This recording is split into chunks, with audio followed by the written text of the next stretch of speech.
Ndugu zangu wahusika wa elimu, hebu fanyeni ziara nchi nzima, muzipitie shule zote moja baada ya nyingine, muangalie hali ya shule zenu. Baada ya Mwewe kurukia Geita hivi karibuni kuangazia masuala ya elimu, bado yupo na elimu, na leo yupo shule ya msingi Machemba iliyopo Muheza mkoani Tanga, hapo kwa matajiri wa mahaba.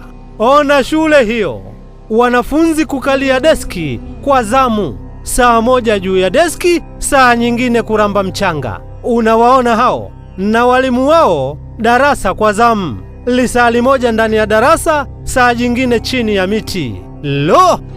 Sasa basi, Mwewe anawashauri walimu na wanafunzi wa shule ya msingi Machemba, kazeni buti, kazeni, piganieni elimu, ndio ufunguo wa maisha huo. Jambo moja tu kwa maafisa wa elimu mkoa wa Tanga: kama shule zote zilizopo mkoani mwenu zipo katika mazingira kama haya, basi waacheni watoto wa Machemba nao wapigike. Lakini kama hali haipo hivyo, ni kwa nini shule ya Machemba iwe kama hivi? Ana zaidi Mwewe kutoka Muheza ameliona hilo, amewaonyesha, yeye anaruka zake sasa. Huyo